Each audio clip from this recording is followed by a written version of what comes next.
Assalamualaikum warahmatullahi wabarakatuh. Perkenalkan, nama saya Nur Hikmah dengan NIM 240320100. Di sini saya akan membahas satu hal yang menurut saya adalah kunci keberhasilan advokasi di sektor agribisnis, yaitu mengenai komunikasi. Bukan komunikasi biasa, tetapi komunikasi yang dirancang secara sadar untuk memengaruhi, meyakinkan, dan menggerakkan orang lain untuk bertindak. Mari kita mulai dengan sebuah pertanyaan sederhana.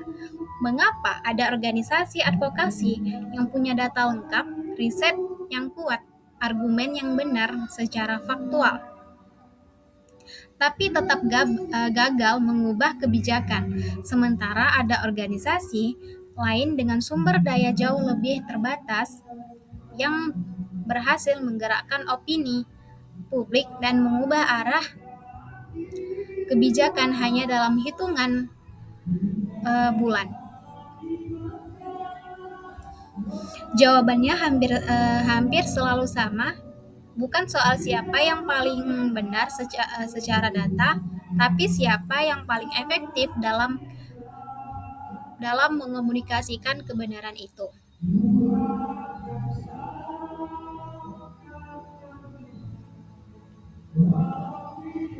Di sektor agribisnis, taruhannya sangat nyata.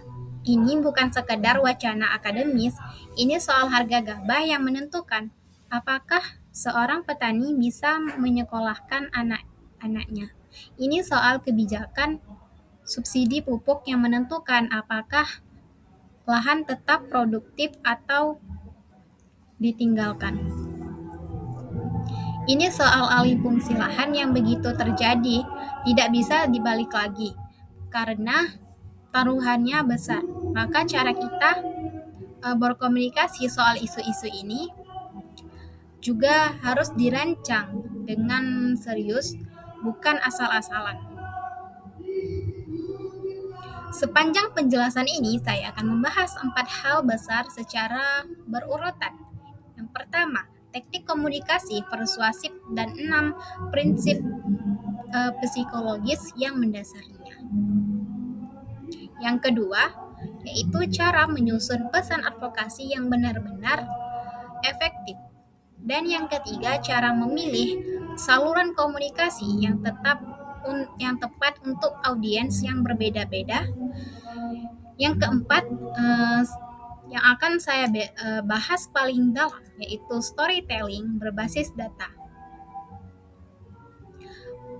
Pendekatan yang saya yakini adalah senjata paling ampuh dalam advokasi agribisnis modern. Di setiap bagian, saya akan memberikan beberapa contoh kasus nyata supaya konsepnya tidak berhenti di level teori, tapi benar-benar bisa dibayangkan penerapannya di lapangan.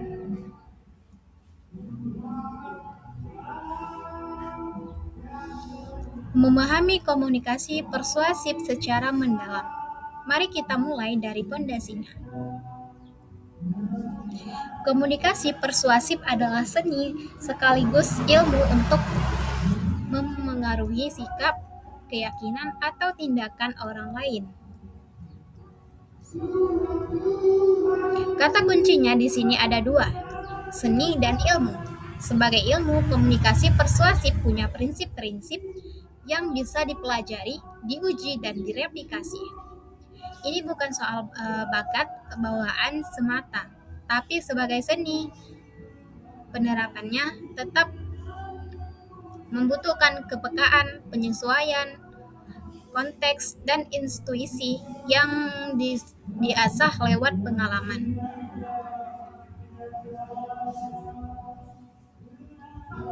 Persuasi yang efektif selalu berjalan lewat 2 jalur sekaligus. Jalur pertama adalah jalur rasional yang dalam retorika klasik disebut logos. Argumen yang masuk akal, didukung fakta dan data, yang bisa dipertahankan secara logis. Jalur kedua adalah jalur emosional, disebut pathos, daya tarik yang menyentuh perasaan. membangkitkan kepedulian, kemarahan, harapan, atau empati. Banyak orang yang berpikir bahwa jalur rasional saja sudah cukup, terutama di kalangan akademisi dan peneliti.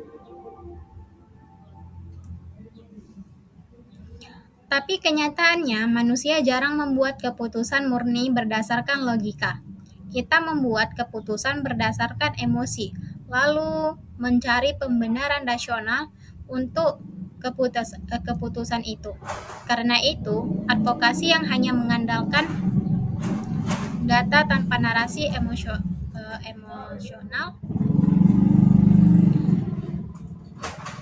seringkali kalah dibanding kampanye yang menyentuh hati, meskipun datanya lebih lemah. Dalam konteks advokasi agribisnis, memahami siapa audiens kita menjadi sangat krusial.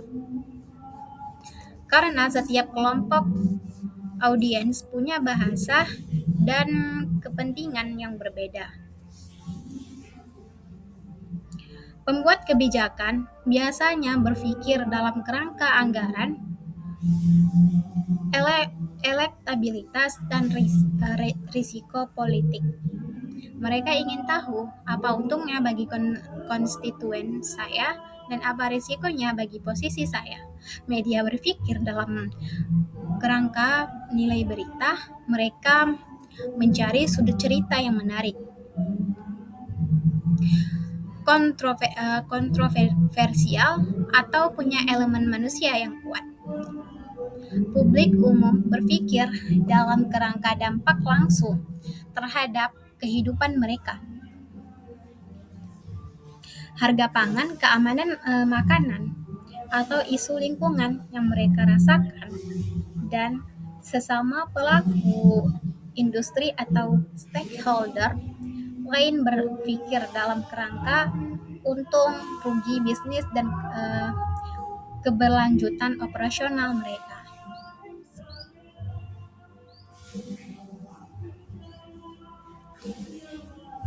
Satu hal yang selalu saya tekankan, komunikasi persuasif bukan tentang manipulasi. Manipulasi adalah ketika kita menyembunyikan kebenaran atau mengetahui orang lain demi keuntungan kita.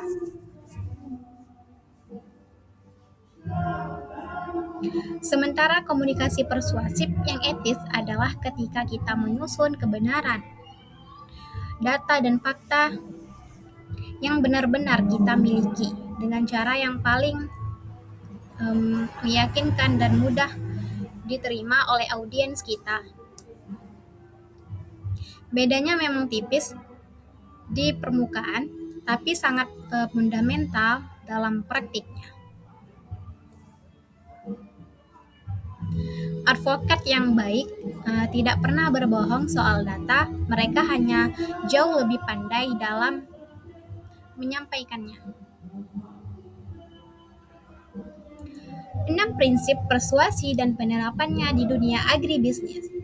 Sekarang mari kita masuk ke 6 prinsip persuasi yang dirumuskan oleh psikolog Robert Cialdini, yang telah diuji secara ilmiah selama puluhan tahun, dan saya adaptasi langsung ke konteks advokasi agribisnis. Prinsip pertama yaitu timbal balik.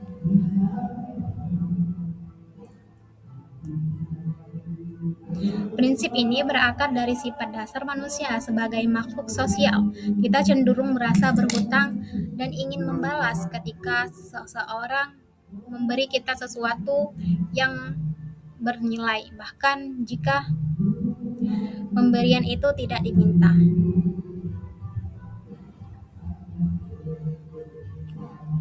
Dalam konteks advokasi, artinya sebelum kita meminta dukungan dari seseorang, ada baiknya kita memberi nilai terlebih dahulu. Contoh yang pertama, sebuah forum petani hortikultura di Jawa Barat secara rutin membagikan hasil riset gratis soal teknik hemat air kepada Dinas Pertanian setempat. Contoh pertama, sebuah forum petani hortikultura di Jawa Barat secara rutin membagikan hasil riset gratis soal teknik hemat air kepada Dinas Pertanian setempat. Mereka melakukan ini bertahun-tahun jauh sebelum mereka punya kepentingan khusus. Ketika akhirnya mereka mengajukan proposal kebijakan irigasi yang menguntungkan kelompok mereka. Dinas Pertanian jauh lebih terbuka menerima proposal itu karena secara psikologis mereka merasa sudah menerima banyak bantuan teknis dari forum tersebut sebelumnya.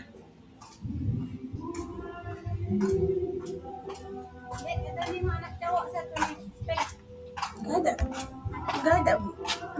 Iya, Bu.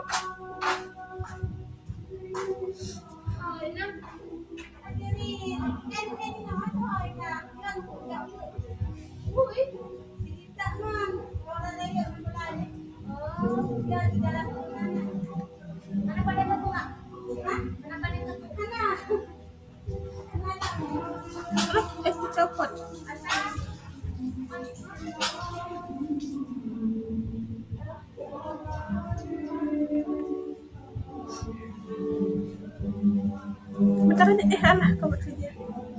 Contoh kedua, sebuah lembaga riset independen di bidang pertanian membuka akses gratis terhadap data curah hujan dan prediksi musim tanam untuk seluruh dinas pertanian kabupaten di satu provinsi,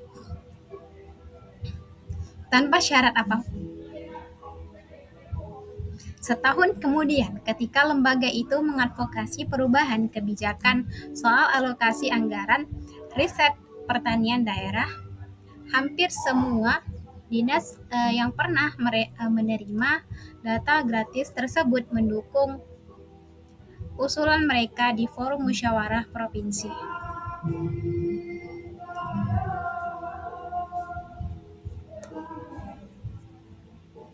Contoh ketiga, sebuah organisasi advokasi lingkungan yang fokus pada isu deforestasi akibat perluasan lahan sawit secara proaktif membantu petani kecil di sekitar area konflik dengan pelatihan sertifikasi berkelanjutan secara cuma-cuma. Ketika organisasi ini kemudian mengadvokasi moratorium izin baru, petani-petani yang sudah dibantu justru menjadi juru bicara sukarela yang mendukung kampanye tersebut di hadapan pemerintah daerah. Prinsip kedua, komitmen and konsistensi atau komitmen dan konsistensi. Manusia punya kebutuhan psikologis yang kuat untuk terlihat konsisten dan dengan apa yang pernah mereka katakan atau lakukan sebelumnya. Ketidakkonsistenan dianggap sebagai kelemahan karakter di mata sosial. Strategi advokasi yang cerdas memanfaatkan kebutuhan ini dengan cara mendorong target advokasi untuk membuat komitmen kecil terlebih dahulu, yang nantinya bisa dikembangkan menjadi komitmen yang jauh lebih besar.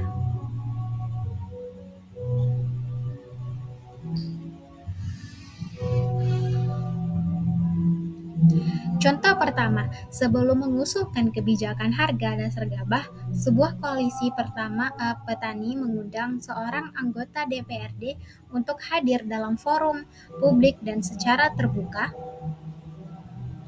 menyatakan bahwa petani adalah tulang punggung ketahanan pangan daerah kita. Nah, pada saat itu pernyataan tersebut terdengar seperti basa-basi politik biasa. Namun 6 bulan kemudian, ketika koalisi mengajukan draft kebijakan harga dasar gabah, mereka mengutip ulang pernyataan tersebut sebagai dasar moral pengajuan mereka.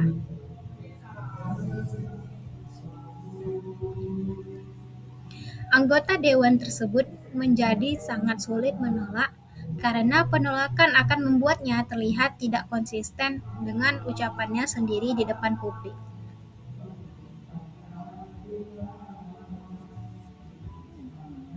Contoh kedua, sebuah kelompok tani meminta kepala desa untuk menandatangani piagam dukungan pertanian berkelanjutan yang sifatnya simbolis dan tidak mengikat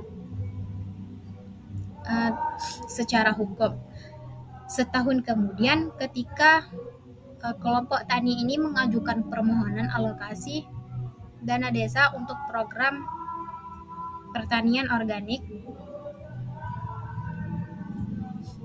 kepala desa tersebut merasa berkewajiban untuk mendukung karena sudah pernah menandatangani komitmen tertulis.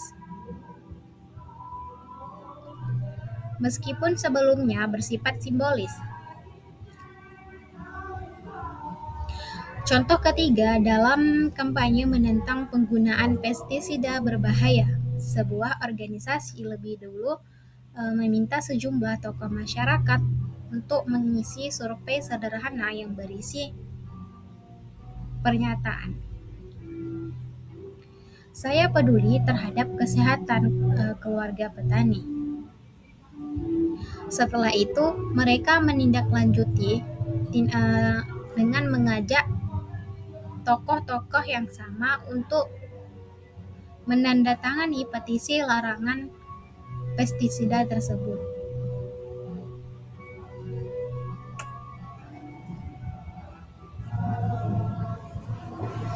Karena sudah menyatakan kepedulian sebelumnya, mayoritas tokoh yang disurvei bersedia menandatangani petisi lanjutan tersebut. Prinsip ketiga yaitu bukti sosial. Ketika seseorang tidak yakin tentang apa yang harus dilakukan, mereka cenderung melihat apa yang dilakukan oleh orang lain.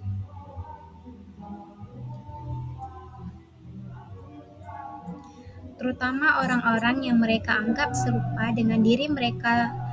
Ini adalah salah satu prinsip paling kuat dalam mengubah perilaku kolektif.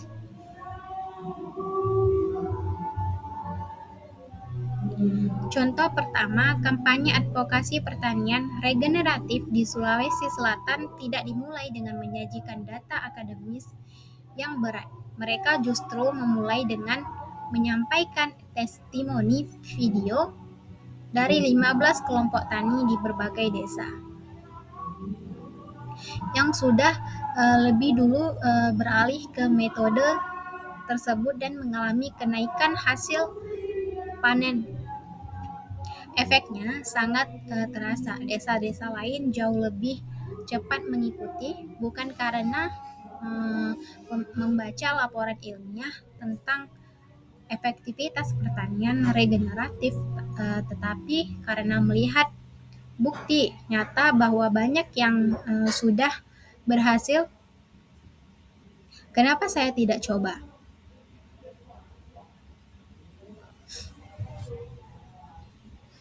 Contoh kedua, dalam kampanye mendorong adopsi asuransi pertanian, sebuah lembaga keuangan mikro menampilkan data sederhana di setiap materi promosinya.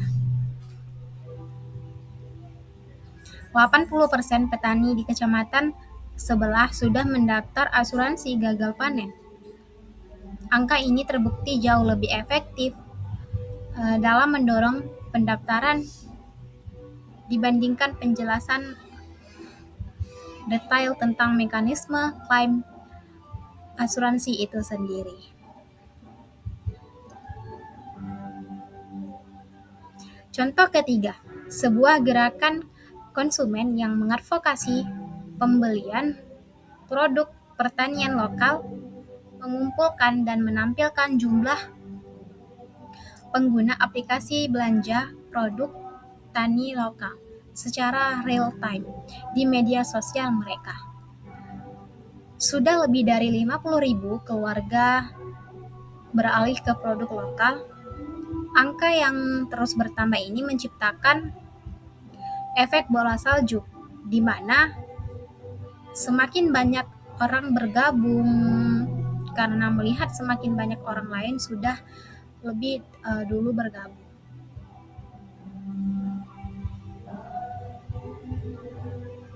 Prinsip keempat yaitu otoritas.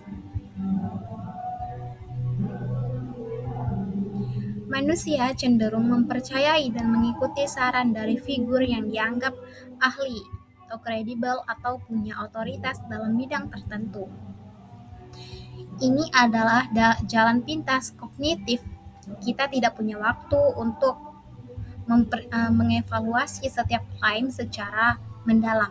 Jadi kita mempercayai sumber yang dianggap kompeten.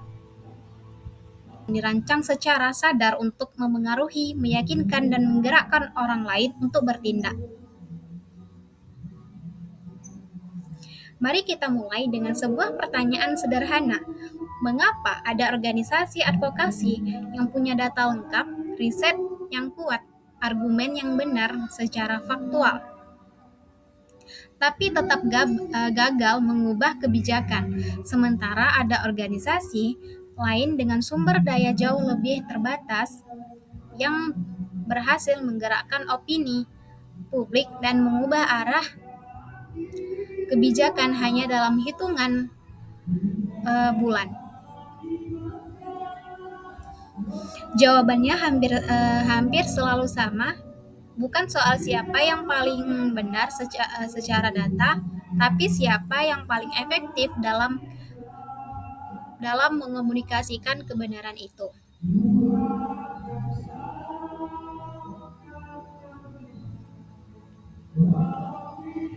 Di sektor agribisnis, taruhannya sangat nyata. Ini bukan sekedar wacana akademis, ini soal harga gabah yang menentukan apakah seorang petani bisa menyekolahkan anak-anaknya. Ini soal kebijakan subsidi pupuk yang menentukan apakah lahan tetap produktif atau ditinggalkan.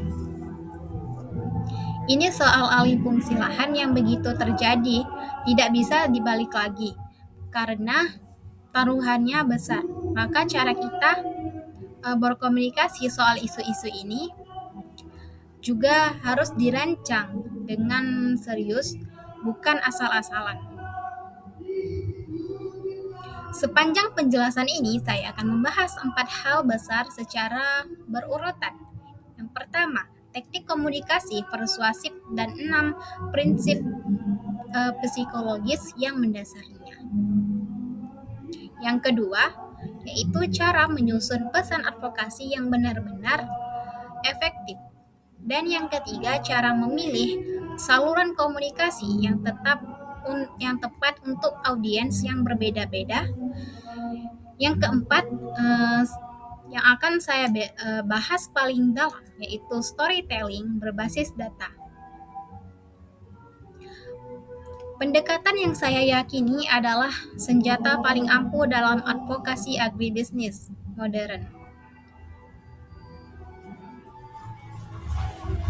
Di setiap bagian, saya akan memberikan beberapa contoh kasus nyata supaya konsepnya tidak berhenti di level teori, tapi benar-benar bisa dibayangkan penerapannya di lapangan.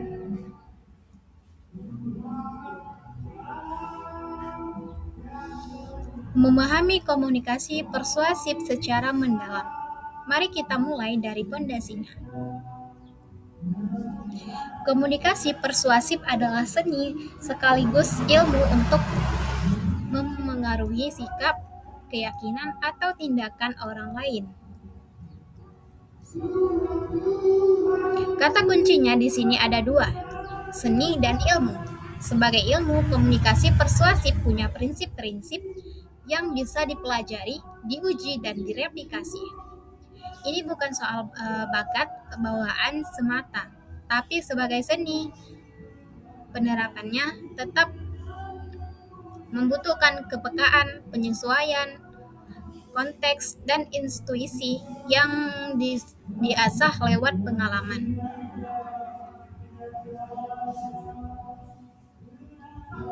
Persuasi yang efektif selalu berjalan lewat dua jalur sekaligus. Jalur pertama adalah jalur rasional yang dalam retorika klasik disebut logos. Argumen yang masuk akal, didukung fakta dan data, yang bisa dipertahankan secara logis. Jalur kedua adalah jalur emosional, disebut fatos, daya tarik yang menyentuh perasaan. Membangkitkan kepedulian, kemarahan, harapan, atau empati. Banyak orang yang berpikir bahwa jalur rasional saja sudah cukup, terutama di kalangan akademisi dan peneliti. Tapi kenyataannya, manusia jarang membuat keputusan murni berdasarkan logika. Kita membuat keputusan berdasarkan emosi, lalu mencari pembenaran rasional untuk keputusan itu. Karena itu, advokasi yang hanya mengandalkan data tanpa narasi emosional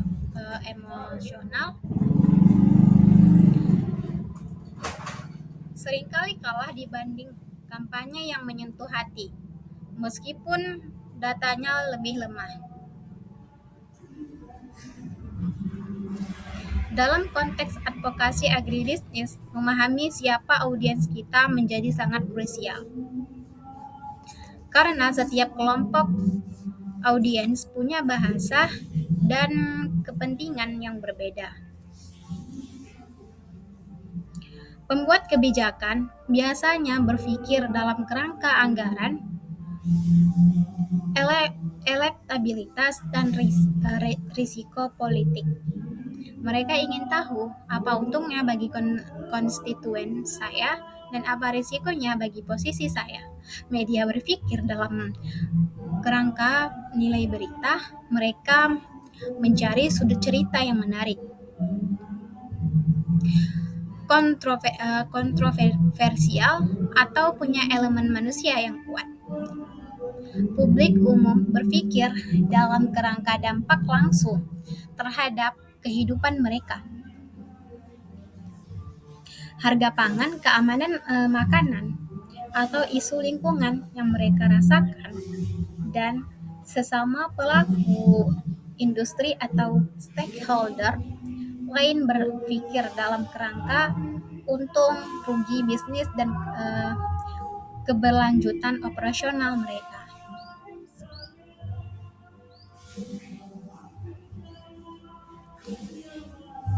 Satu hal yang selalu saya tekankan, komunikasi persuasif bukan tentang manipulasi.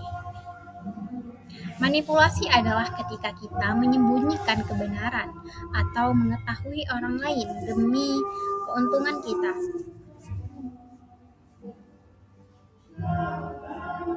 Sementara komunikasi persuasif yang etis adalah ketika kita menyusun kebenaran, data, dan fakta yang benar-benar kita miliki dengan cara yang paling meyakinkan dan mudah diterima oleh audiens kita.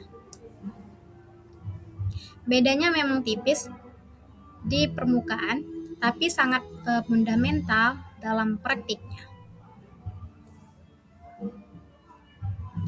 Advokat yang baik tidak pernah berbohong soal data, mereka hanya jauh lebih pandai dalam menyampaikannya. 6 prinsip persuasi dan penerapannya di dunia agribisnis. Sekarang mari kita masuk ke 6 prinsip persuasi yang dirumuskan oleh psikolog Robert Cialdini yang telah diuji secara ilmiah selama puluhan tahun dan saya adaptasi langsung ke konteks advokasi agribisnis. Prinsip pertama yaitu timbal balik.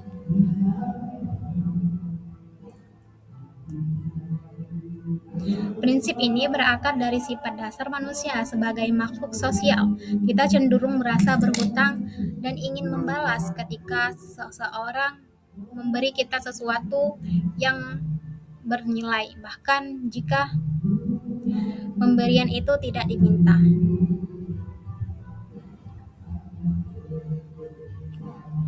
Dalam konteks advokasi, artinya sebelum kita meminta dukungan dari seseorang, ada baiknya kita memberi nilai terlebih dahulu. Contoh pertama, sebuah forum petani hortikultura di Jawa Barat secara rutin membagikan hasil riset gratis soal teknik hemat air kepada Dinas Pertanian setempat. Mereka melakukan ini bertahun-tahun jauh sebelum mereka punya kepentingan khusus. Ketika akhirnya mereka mengajukan proposal kebijakan irigasi yang menguntungkan kelompok mereka. Dinas Pertanian jauh lebih terbuka menerima proposal itu karena secara psikologis mereka merasa sudah menerima banyak bantuan teknis dari forum tersebut sebelumnya.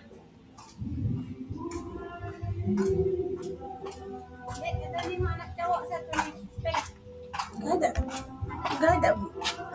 Ya, Bu.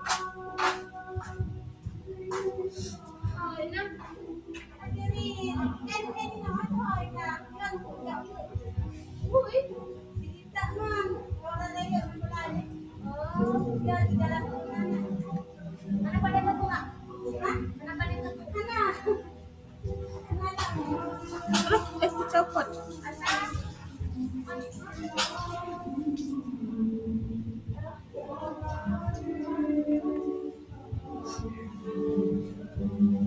Bentar aja, kau bekerja. Contoh kedua, sebuah lembaga riset independen di bidang pertanian membuka akses gratis terhadap data curah hujan dan prediksi musim tanam untuk seluruh dinas pertanian kabupaten di satu provinsi, tanpa syarat apapun. Setahun kemudian, ketika lembaga itu mengadvokasi perubahan kebijakan soal alokasi anggaran riset pertanian daerah, hampir semua dinas yang pernah menerima data gratis tersebut mendukung usulan mereka di forum musyawarah provinsi.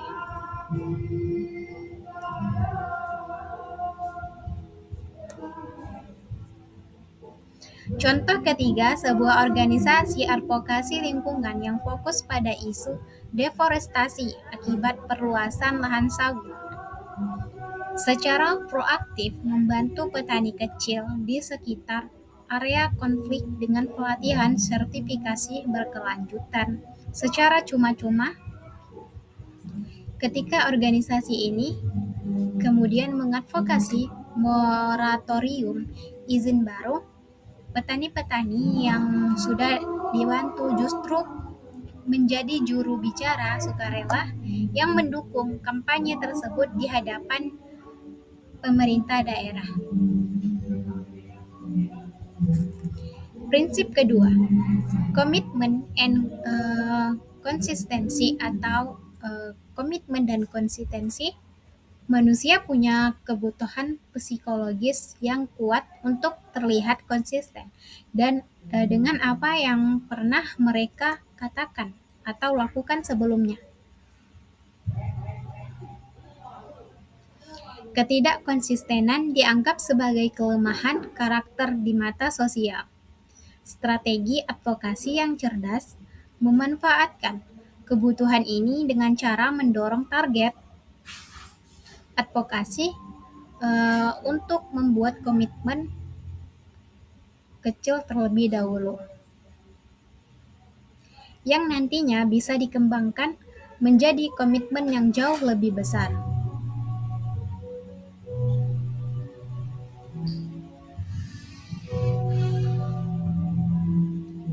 Contoh pertama, sebelum mengusulkan kebijakan harga dasar gabah, sebuah koalisi petani mengundang seorang anggota DPRD untuk hadir dalam forum publik dan secara terbuka menyatakan bahwa petani adalah tulang punggung ketahanan pangan daerah kita. Nah, pada saat itu pernyataan tersebut terdengar seperti basa-basi politik biasa.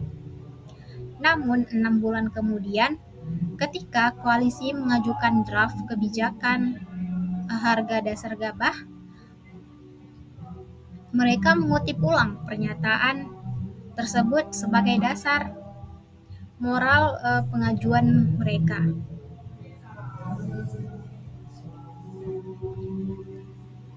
Anggota dewan tersebut menjadi sangat sulit menolak karena penolakan akan membuatnya terlihat tidak konsisten dengan ucapannya sendiri di depan publik.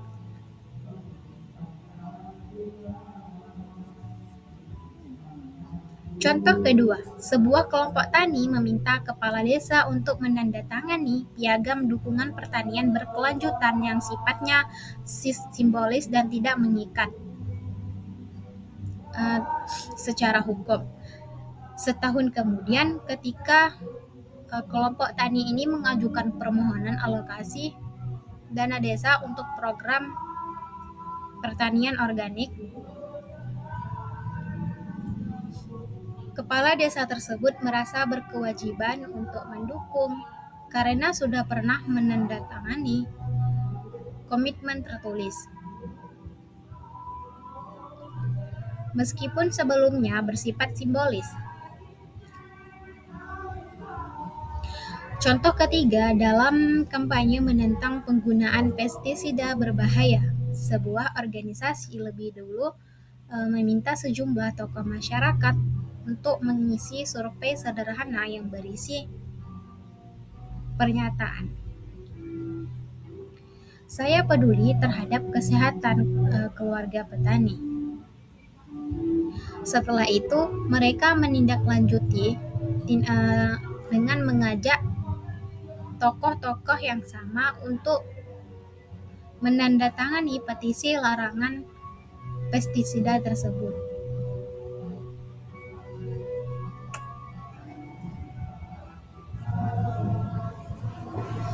Karena sudah menyatakan kepedulian sebelumnya, mayoritas tokoh yang disurvei bersedia menandatangani petisi lanjutan tersebut. Prinsip ketiga yaitu bukti sosial. Ketika seseorang tidak yakin tentang apa yang harus dilakukan, mereka cenderung melihat apa yang dilakukan oleh orang lain.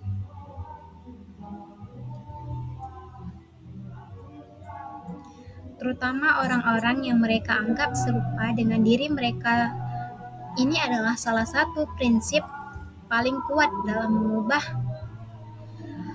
perilaku kolektif.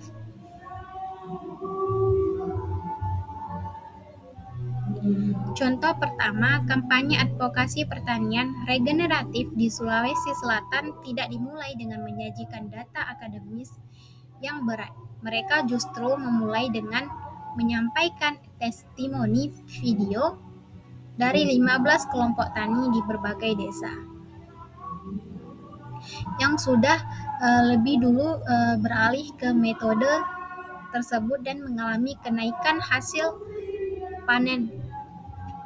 Efeknya sangat terasa. Desa-desa lain jauh lebih cepat mengikuti, bukan karena membaca laporan ilmiah tentang efektivitas pertanian regeneratif, tetapi karena melihat bukti nyata bahwa banyak yang sudah berhasil.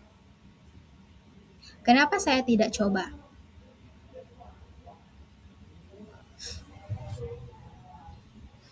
Contoh kedua, dalam kampanye mendorong adopsi asuransi pertanian, sebuah lembaga keuangan mikro menampilkan data sederhana di setiap materi promosinya.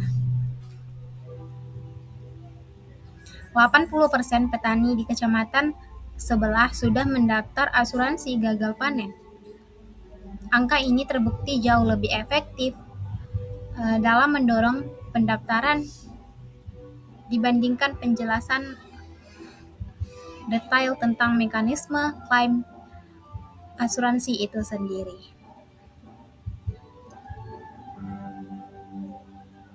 Contoh ketiga, sebuah gerakan konsumen yang mengadvokasi pembelian produk pertanian lokal mengumpulkan dan menampilkan jumlah pengguna aplikasi belanja produk tani lokal secara real time di media sosial mereka. Sudah lebih dari 50.000 keluarga beralih ke produk lokal. Angka yang terus bertambah ini menciptakan efek bola salju, di mana semakin banyak orang bergabung karena melihat semakin banyak orang lain sudah lebih dulu bergabung.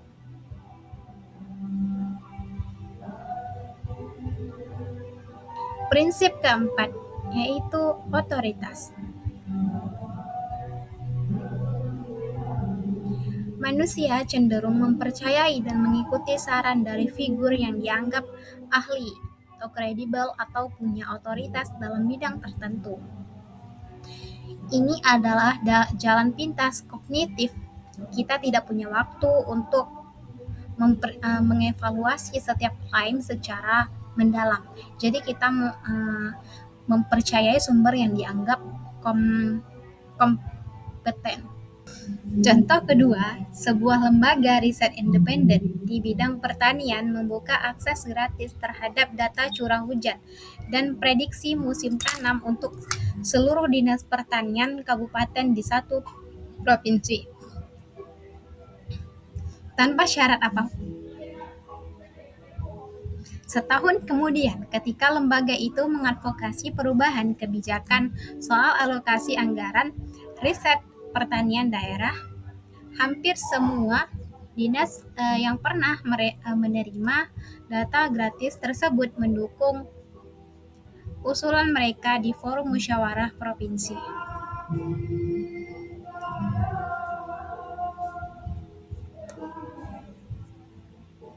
Contoh ketiga, sebuah organisasi advokasi lingkungan yang fokus pada isu deforestasi akibat perluasan lahan sawit secara proaktif membantu petani kecil di sekitar area konflik dengan pelatihan sertifikasi berkelanjutan secara cuma-cuma. Ketika organisasi ini kemudian mengadvokasi moratorium izin baru, petani-petani yang sudah dibantu justru menjadi juru bicara sukarela yang mendukung kampanye tersebut di hadapan pemerintah daerah. Prinsip kedua, komitmen and konsistensi atau komitmen dan konsistensi. Manusia punya kebutuhan psikologis yang kuat untuk terlihat konsisten dan dengan apa yang pernah mereka katakan atau lakukan sebelumnya. Ketidakkonsistenan dianggap sebagai kelemahan karakter di mata sosial. Strategi advokasi yang cerdas memanfaatkan kebutuhan ini dengan cara mendorong target advokasi untuk membuat komitmen kecil terlebih dahulu, yang nantinya bisa dikembangkan menjadi komitmen yang jauh lebih besar.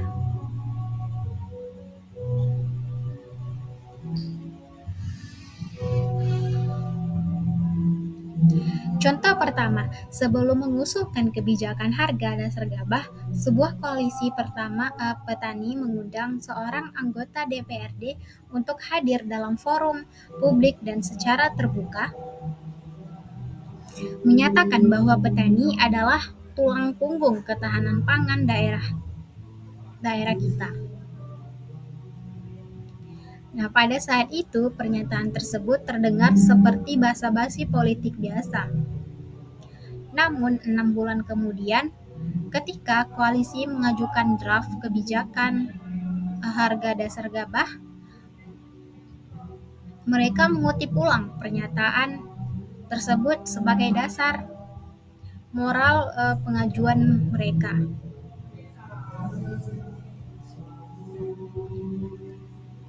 Anggota dewan tersebut menjadi sangat sulit menolak karena penolakan akan membuatnya terlihat tidak konsisten dengan ucapannya sendiri di depan publik.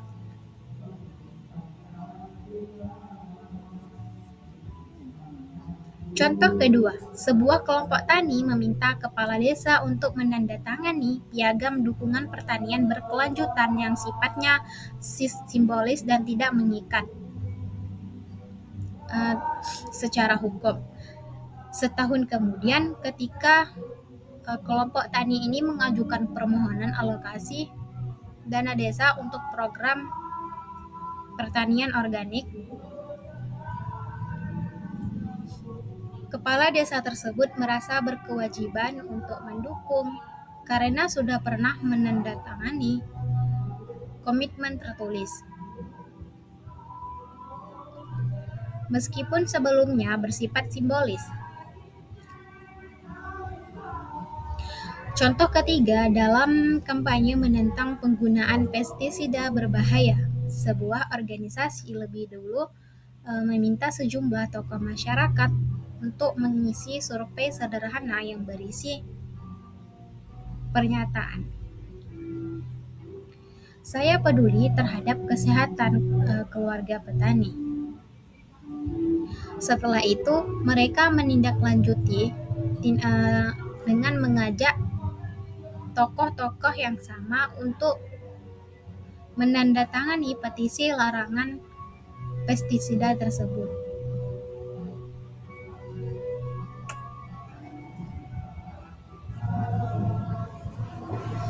Karena sudah menyatakan kepedulian sebelumnya, mayoritas tokoh yang disurvei bersedia menandatangani petisi lanjutan tersebut. Prinsip ketiga yaitu bukti sosial. Ketika seseorang tidak yakin tentang apa yang harus dilakukan, mereka cenderung melihat apa yang dilakukan oleh orang lain.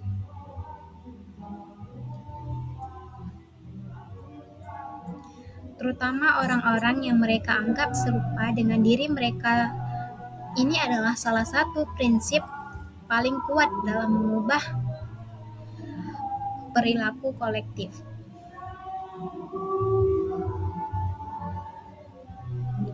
Contoh pertama, kampanye advokasi pertanian regeneratif di Sulawesi Selatan tidak dimulai dengan menyajikan data akademis yang berat. Mereka justru memulai dengan menyampaikan testimoni video dari 15 kelompok tani di berbagai desa yang sudah lebih dulu beralih ke metode tersebut dan mengalami kenaikan hasil panen. Efeknya sangat terasa. Desa-desa lain jauh lebih cepat mengikuti, bukan karena membaca laporan ilmiah tentang efektivitas pertanian regeneratif, tetapi karena melihat bukti nyata bahwa banyak yang sudah berhasil. Kenapa saya tidak coba?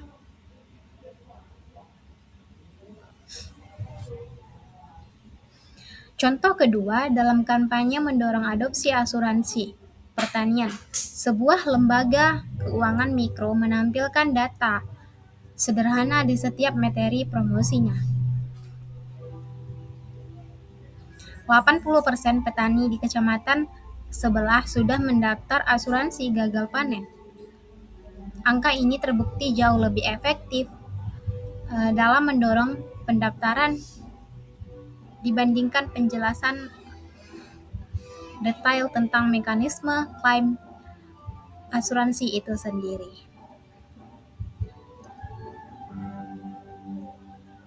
Contoh ketiga, sebuah gerakan konsumen yang mengadvokasi pembelian produk pertanian lokal mengumpulkan dan menampilkan jumlah pengguna aplikasi belanja produk tani lokal secara real time di media sosial mereka.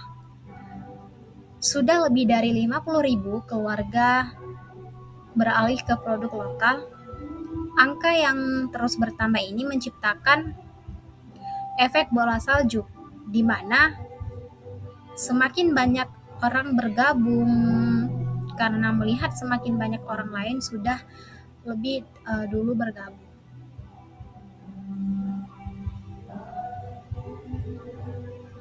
Prinsip keempat, yaitu otoritas.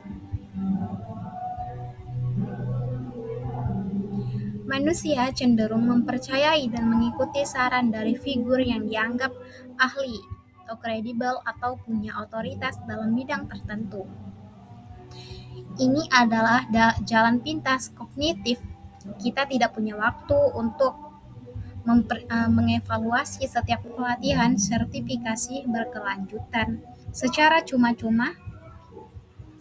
Ketika organisasi ini kemudian mengadvokasi moratorium izin baru, petani-petani yang sudah dibantu justru menjadi juru bicara sukarela yang mendukung kampanye tersebut di hadapan pemerintah daerah. Prinsip kedua, komitmen and konsistensi atau komitmen dan konsistensi. Manusia punya kebutuhan psikologis yang kuat untuk terlihat konsisten dan dengan apa yang pernah mereka katakan atau lakukan sebelumnya. Ketidakkonsistenan dianggap sebagai kelemahan karakter di mata sosial.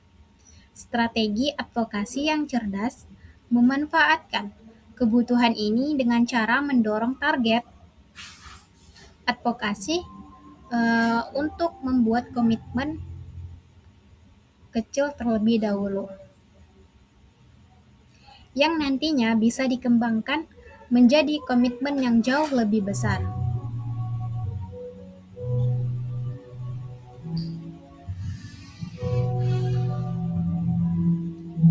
Contoh pertama, sebelum mengusulkan kebijakan harga dasar gabah, sebuah koalisi pertama petani mengundang seorang anggota DPRD untuk hadir dalam forum publik dan secara terbuka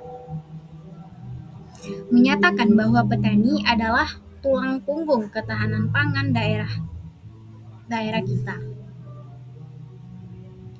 Nah, pada saat itu pernyataan tersebut terdengar seperti basa-basi politik biasa. Namun 6 bulan kemudian, ketika koalisi mengajukan draft kebijakan harga dasar gabah,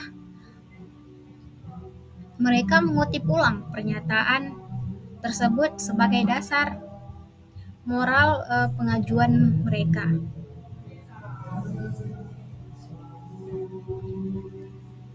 Anggota dewan tersebut menjadi sangat sulit menolak karena penolakan akan membuatnya terlihat tidak konsisten dengan ucapannya sendiri di depan publik.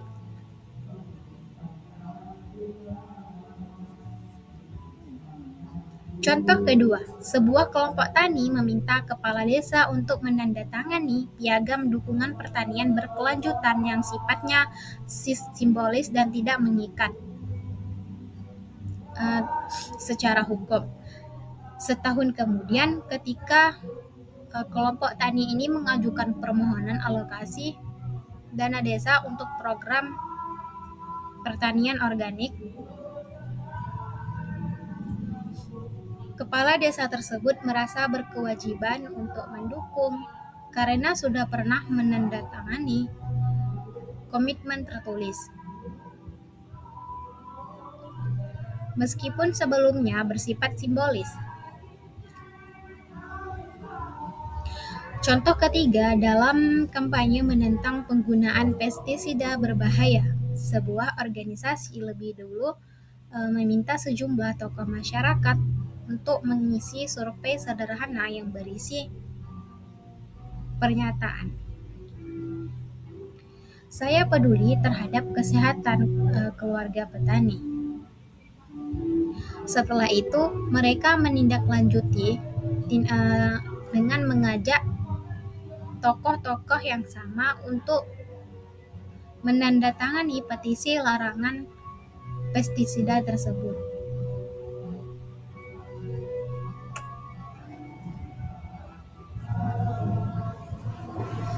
Karena sudah menyatakan kepedulian sebelumnya, mayoritas tokoh yang disurvei bersedia menandatangani petisi lanjutan tersebut. Prinsip ketiga yaitu bukti sosial. Ketika seseorang tidak yakin tentang apa yang harus dilakukan, mereka cenderung melihat apa yang dilakukan oleh orang lain.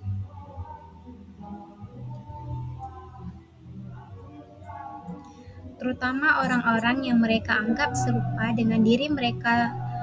Ini adalah salah satu prinsip paling kuat dalam mengubah perilaku kolektif.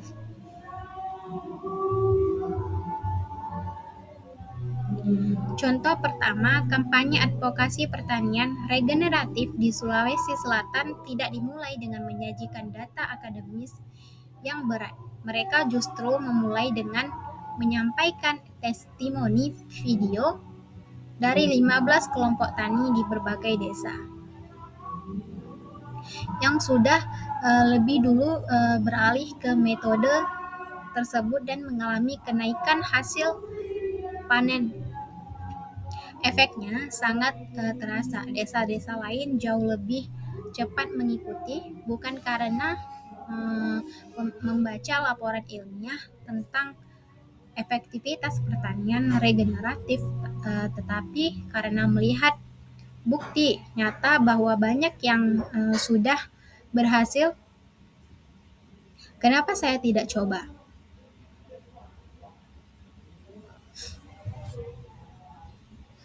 Contoh kedua, dalam kampanye mendorong adopsi asuransi pertanian, sebuah lembaga keuangan mikro menampilkan data sederhana di setiap materi promosinya.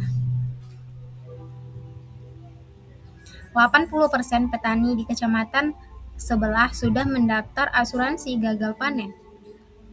Angka ini terbukti jauh lebih efektif dalam mendorong pendaftaran dibandingkan penjelasan detail tentang mekanisme klaim asuransi itu sendiri.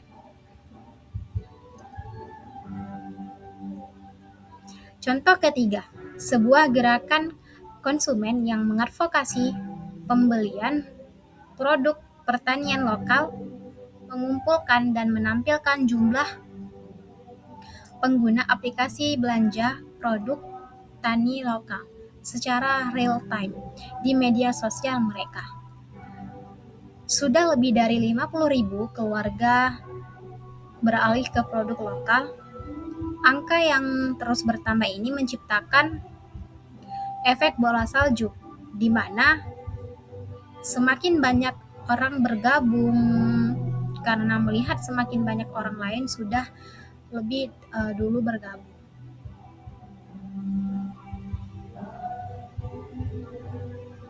Prinsip keempat, yaitu otoritas. Manusia cenderung mempercayai dan mengikuti saran dari figur yang dianggap ahli atau kredibel atau punya otoritas dalam bidang tertentu. Ini adalah jalan pintas kognitif. Kita tidak punya waktu untuk mengevaluasi setiap klaim secara mendalam.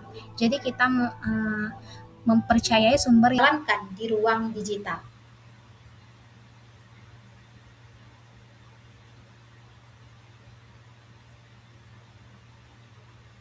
Elemen keempat adalah keterlibatan komunitas, yaitu memeriksa apakah ada upaya nyata untuk memobilisasi petani dan masyarakat sipil secara langsung, bukan hanya kampanye yang bersifat digital semata tanpa keterlibatan akar rumput yang sesungguhnya.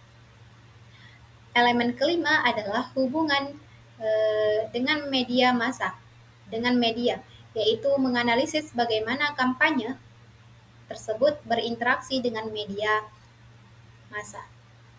Apakah mereka aktif membangun hubungan dengan jurnalis atau hanya mengandalkan viral organik di media sosial semata. Elemen keenam dan mungkin yang paling penting adalah dalam dampak dan hasil, yaitu mengukur apa dampak konkret